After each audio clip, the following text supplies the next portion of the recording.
Hello, habitat gardeners. Hello, bird nerds. I'm Grant. I'm a horticulturist and a bird nerd. This is the Saturday morning live stream Q&A. Um, just general anything we want to talk about. Habitat gardening, which is, of course, the art of bringing nature, wildlife into your garden while at the same time making it functional, aesthetically pleasing, and hopefully somewhere where you love to spend time and like to bring your friends, neighbours, acquaintances in to spend time with you. I'm tired, and that's because I stayed up late watching Olympics, and I got up very early to watch Olympics. And for this Olympics, before they all started, I thought I wasn't going to get drawn into it. I didn't think that the jingoism and the hype would get hold of me. But it has. And the reasons for that are many. But how can I drag the theme of the Olympics into gardening? And while I was watching today, and I saw somebody win gold in the ultimate achievement, really, for someone who chooses any branch of sport. And what I thought about was that you need to keep trying things in the garden if you occasionally fail, or indeed if you continually fail. And I thought of a couple of examples of growing plants that were real struggles for me, but I remember the feeling of elation when a particular plant, after I'd probably tried 30 individuals in a number of locations over, I don't know, 15, maybe 20 years, a long time. And I can just remember when I saw the flower buds appearing, and that this plant was no longer shedding leaves from the lowest leaves on each of the stems. And eventually I had 2 buds, 3 buds, 4 buds, 5 buds, then up to about a dozen. And then, phew, out came the flowers. And I'll share with you the plant. Here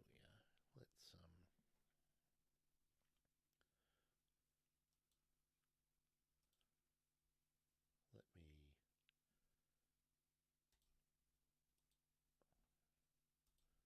Let me just share with you the plant so that you might experience some of the joy I felt. There we are. Oh, here we are. Now it's Eucalyptus macrocarpa, which is a Western Australian mallee eucalypt. In its natural habitat, it grows in arid environments, but it's got those stunning flowers and these beautiful grey leaves. Soft, well, beg your pardon, they appear soft, but they're leathery, glaucous. They've got that sort of powder that rubs off like blue gum juvenile leaves do.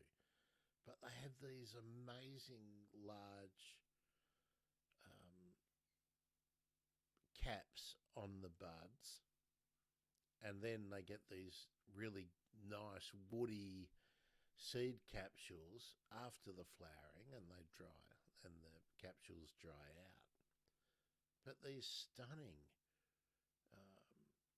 sort of carmine red, it's a little bit more orangey than scarlet, and the gold tipped anthers. Stunning. And the birds go crazy for them. And I had been trying to grow these plants for years, but I had always put them in the wrong spot.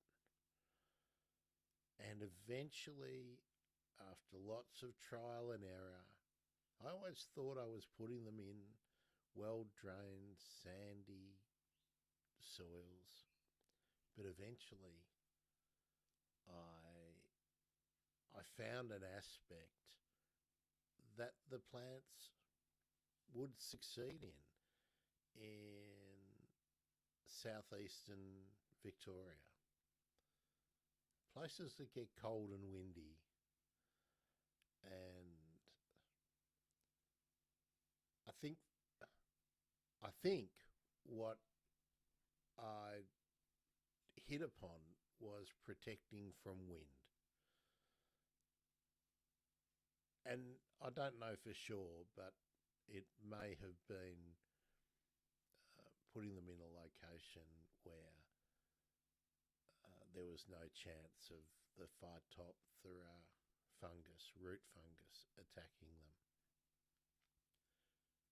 I should note I had had some success in pots, but up until this point, in the garden, in a wild style garden, I had had no success. But once I was able to continually, that's the wrong word, but when I could locate places with almost full sun and protected from cold, buffeting winds, and elevated, a place where I could raise the root zone above the surrounding soil level, I started having regular success with them. So, Eucalyptus macrocarpa was the one that I really remember feeling absolute joy, and I felt a great deal of satisfaction that I had achieved success. Now, I'm not pretending that there was the kind of travails and tribulations that might accompany the efforts of some gold medalist, or indeed somebody who has made a final. The thing that I wanted to convey about the Olympics and what struck me is what you can consider a success, and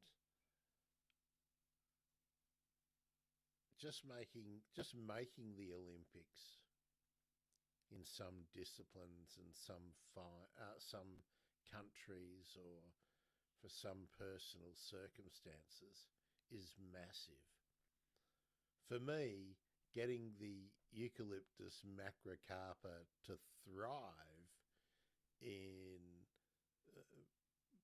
cold, windy conditions in southeastern Victoria in Australia was a success. And I applied what I learned to another plant I had tried and failed for a long time, and that was Eucalyptus rhodantha, which is quite similar to Eucalyptus macrocarpa and perhaps a bit more finicky in a bit more difficult in the same kind of locations. But I managed to get it to almost thrive.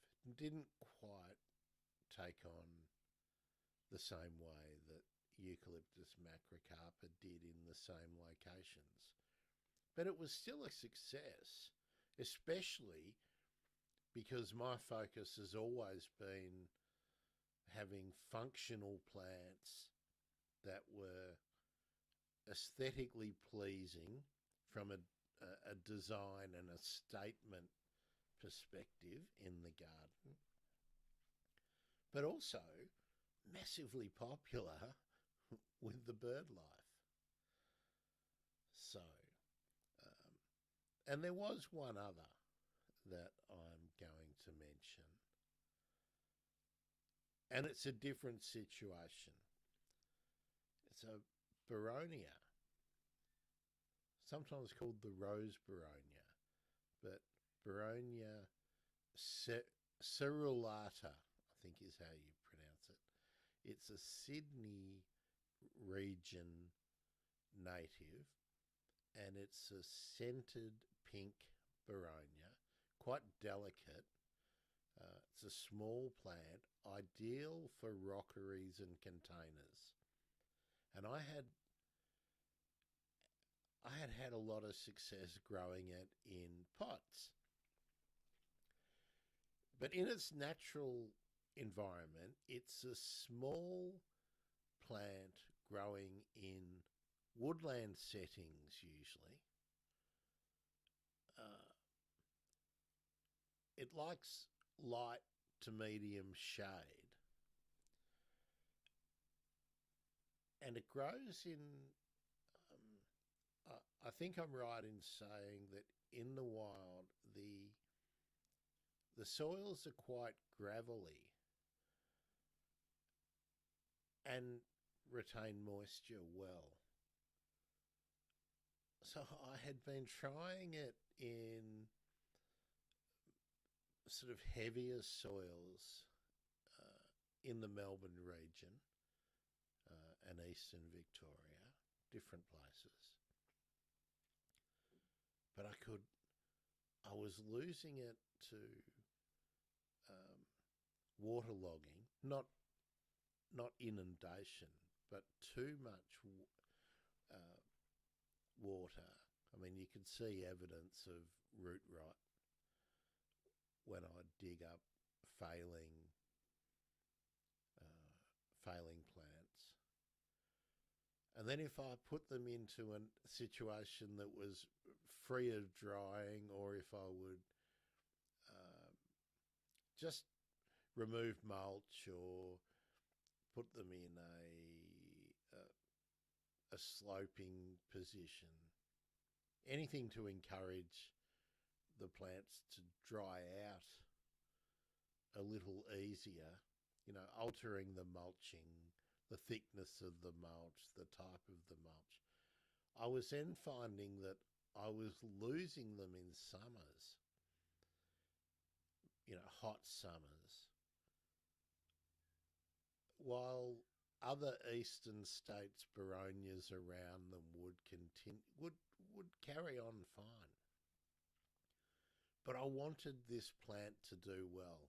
One, because I wanted to experience the scent in the garden and be able to have the ability to trim them and use the flowers as decorations, as cut flowers.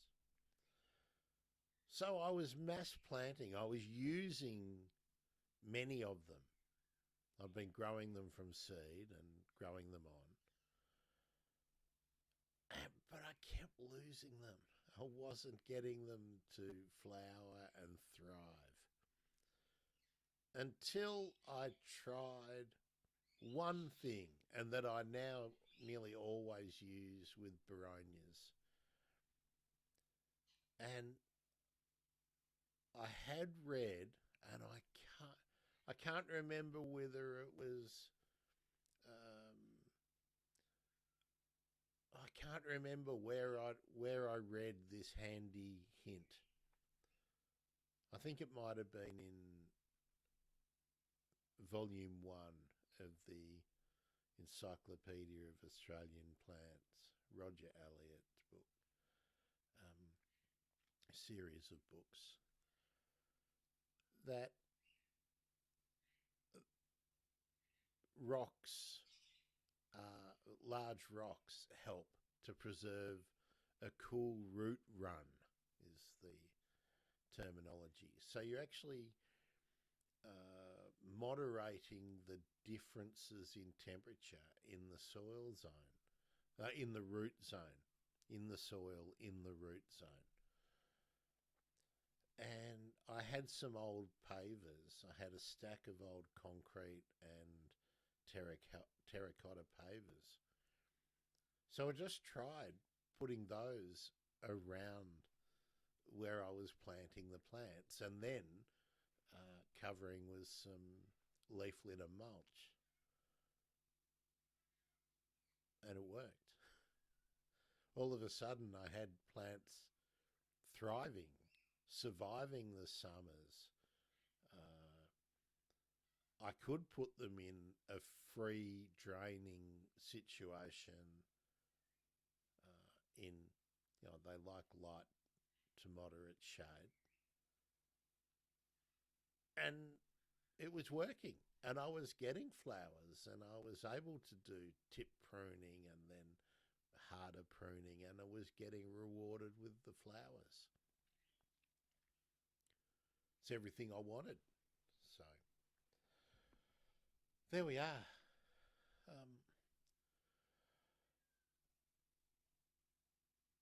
Something else I thought it could apply to was getting success with birds and other animals utilizing nest boxes or things like bee hotels or bat boxes. I've read a lot of accounts of people having bat boxes up, sometimes for years, but never finding them being used. A little bit of research has led me to think, and I have no personal experience of using bat boxes successfully, but looking around, finding people's examples, seems to be that if you move them around until some bats take residence, you will eventually get success. So I imagine you would feel like $1,000,000 if you had been really wanting to bring bats into your garden, and in Australia here, the microbats, and you had these boxes and they weren't coming. But it looks like trial and error is the way to go.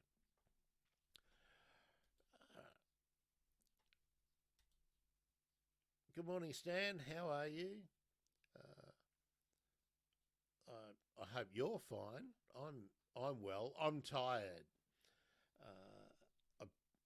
I don't know about you, Stan. I was up watching the Olympics, stayed up, and then went to bed, and then got up very early again.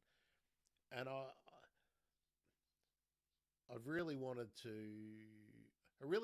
not get into the Olympics, because I think so much in terms of community resources are diverted into sport.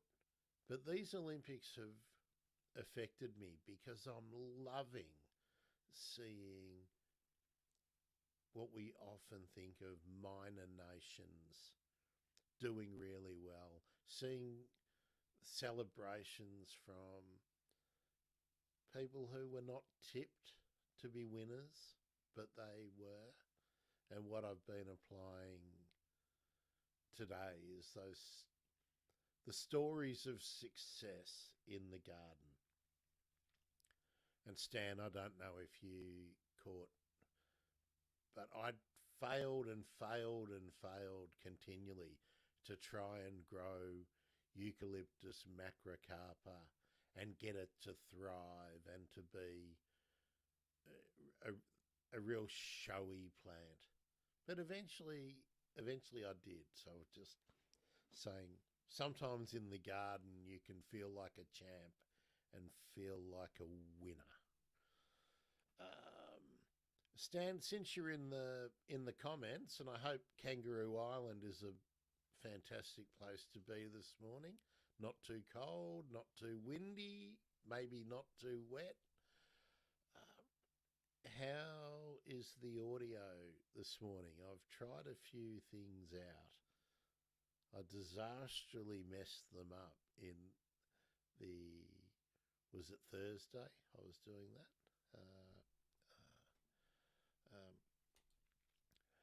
Yes, Stan, I was in your boat. Stan says, I'm totally ignoring the Olympics. I don't do sport at all anymore. It all seems trivial. Yeah, it kind of does. It kind of does. But I was super impressed this morning with a maths and physics geek who had decided to give the Olympics away. He was a fringe member of the swimming team for years. He decided to give it away, concentrate on maths and physics. And he was on holiday in Paris and he decided, wow, this is pretty cool. It would be good to be part of the Olympics here. And he took himself out of the system and reinvented his training regime to suit himself. And this morning he won a gold medal. And I thought that was great. Also love the BMX story. How's your EV going, Stan? Don't worry about missing the streams during the week. You just pop in when you can. Oh, good. More people popping in on the YouTube. That's good. Thank you. How are you? I'm Grant. I'm a horticulturist and a bird nerd. If you're new, I've just been discussing how you can be a winner in the garden and you can turn repeated failures around. Perseverance, tenacity, a willingness to experiment. These are all the things that you sometimes need to apply. Oh, Stan, update 2. I'm hoping I can lock in a time to have a in-person chat about your place with a solicitor this week. So fingers crossed. Stan, I do see North Korea, South Korea and China take a selfie. That was nice. I got my car back from the service, so I'm happy. I didn't realise it was in for service. That a regular thing, or did you have a problem? That is interesting. It's a shame it couldn't be North Korea, South Korea, China, Vietnam, Japan, and the Philippines in the one. That would have been significant. Yes. So what I was talking about was having success with difficult eucalypts. I've also another win from a personal experience that I've had in the garden that I'm quite happy with was getting the technique right to graft grevilleas. Took many, many, many, many, many, many attempts to be able to replicate it. And it's years since I've done it, so I would probably have to not relearn the technique, but actually refine the skills with the grafting or budding knife to get that back. But I'll get back into trying that. And I really want to try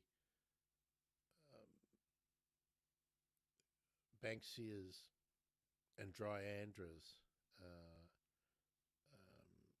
So that will probably become content over the time. Uh, Stan's had a long story with his car.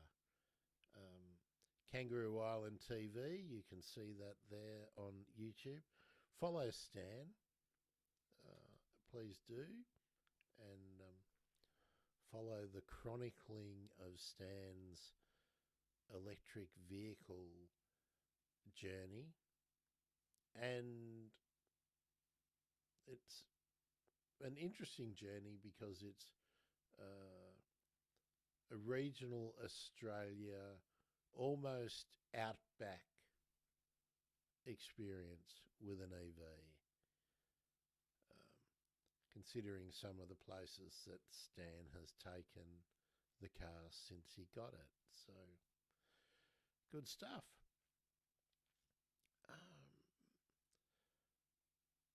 So that's really my rant, my bit.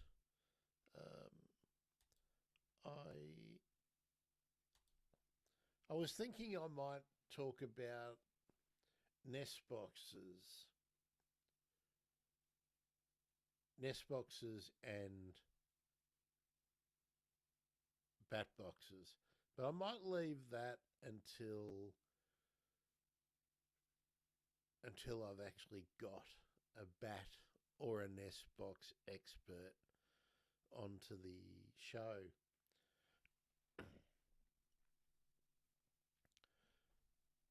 So I think that's about as much as I've got to talk about it. I don't know if it's obvious, but I got really emotionally affected by one of the Olympic wins for Australia today, because not only did this competitor display resilience and,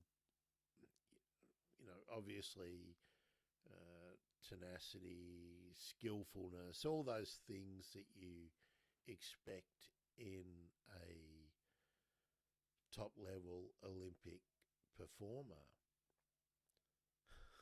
But there was this ridiculous romance aspect to it, and it also reflected one of the things that I think has made Australia a much better place in the last 50 years. Now, I'm not going to go over all of that kind of stuff. If you're familiar with the story, you'll know exactly what I mean. And if you're not, maybe you can check out one of my other channels where I will be talking more personally about things, and I will talk about that. Maybe I'll do that tonight. So